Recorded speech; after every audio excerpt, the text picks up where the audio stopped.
V9 news ધારી ચેનલમાં આપનું હાર્દિક સ્વાગત છે। જોઈએ આજના મહત્વના સમાચાર। અમરેલી જિલ્લામાં ભાજપના એમએલએની હાજરીમાં હુમલો। લાઠી તાલુકાના દામનગરમાં ધારાસભ્ય જનક તળાવયાના હસ્તે ખાતમુહૂર્ત દરમિયાન થયો હુમલો। દામનગર શહેર ભાજપ મહામંત્રી પ્રકાશ તજા ઉપર ઘાતક હથિયાર વડે હુમલો। કાર્યકરોમાં નાસભાગ મચી અફરાતફરી મચી હતી। ઇજાગ્રસ્ત ભાજપના હોદ્દેદાર પ્રકાશ તજાને તાત્કાલિક ભાવનગર હોસ્પિટલમાં ખસેડાયો। હુમલો કરનાર હીરાભાઈ નવાપરા જિલ્લા મધ્ય સહકારી બેંકનો ડિરેક્ટર અને ભાજપનો કાર્યકર। દામનગર પોલીસ દ્વારા તપાસનો ધમધમાટ શરૂ। એસપી સંજય ખરાતા ઘટના ઉપર સતત મોનિટરિંગ કરી રહ્યા છે।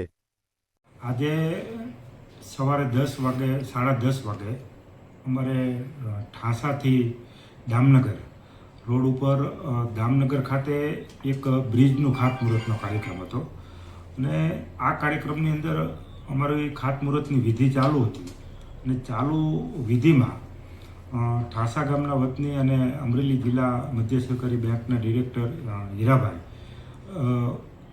અચાનક પાછળથી કોઈને જાણ કર્યા વગર અથવા તો કોઈને ખબર પણ નહોતી અને એ રીતે પાછળથી આ પ્રકાશભાઈ ઉપર હુમલો કર્યો છે અને હુમલા બાદ જે મારી પાસે જે પ્રમાણે માહિતી આવી છે અને જે પ્રકારે મેં બધું જાણ્યું છે તે પ્રમાણે વર્ષ દોઢ વર્ષ પહેલાં એમના ફેમિલી પ્રોબ્લેમના કારણે આ ઘર્ષણને એ અદાવતના કારણે આ હુમલો થયો છે એવું મને પાછળથી જાણવા મળ્યું છે। કેવી તબિયત અત્યારે ક્યાં દાખલ કરવામાં? અત્યારે ભાવનગર ખાતે હોસ્પિટલના ટ્રીમ્સ હોસ્પિટલની અંદર દાખલ કરવામાં આવ્યા છે અને એમની તબિયત પણ અત્યારે સારી છે અને હમણાં જ ટેલિફોનિક વાતમાં પણ મેં એમના સમાચાર પૂછ્યા ત્યારે અત્યારે તબિયત ઘણી સારી છે અને પોલીસ પણ એ દિશામાં પોતાની આગળની કાર્યવાહી કરી રહી છે।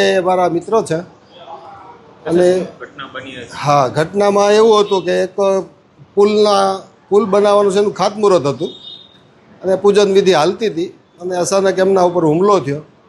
હુમલો થવાના કારણો તો અકબંધ છે, એ તપાસનો વિષય છે। જ્યારે હુમલાની ઘટના બની હતી ત્યારે ત્યાં કોણ હાજર?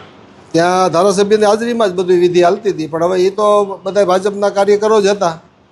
હુમલો કરનાર વ્યક્તિ કોણ છે જેનું પણ ડેઝિગ્નેશન ભાજપમાં? એ જાણવા મળ્યું છે કે ઠાસા ગામના હીરાભાઈ નવાપરા। અચ્છા, અને આ જે ઈજાગ્રસ્ત છે એમનો હોદ્દો શું? એ છે દામનગર શહેર ભાજપ મહામંત્રી। જ્યારે હુમલાની ઘટના બની ત્યારે કેટલા કાર્યકરો હાજર? ત્યાં બધા થઈને 40-50 માણસોની હાજરી હતી। આ બનાવને લઈને તમારું શું માનવું છે? શિસ્તબદ્ધ પાર્ટી છે આપણી, તેમ છતાં હુમલોની ઘટના બની। હવે ભાજપ રાજકીય હુમલો થયો છે, કોઈ વ્યક્તિગત કાંઈ મુદ્દો છે એ તો હવે તપાસ થાય ને હું બહાર આવે છે ત્યાર પછી ખ્યાલ આવે। આ ઘટનાને લઈને ફરિયાદ કરવામાં આવશે? ફરિયાદ તો કરશું જ। હુમલા કરનાર વ્યક્તિ પછી ત્યાંથી ભાગી ગયા? હા, એ પછી ત્યાંથી નીકળી ગયા હતા। અને કાર્યક્રમ હાજર હતો એ સમયે હથિયાર લઈને આવ્યા? હવે હું તો હાજર નહોતો, પણ બીજા એવું કીધું કે હથિયાર તો એના હાથમાં જ હતું એમ।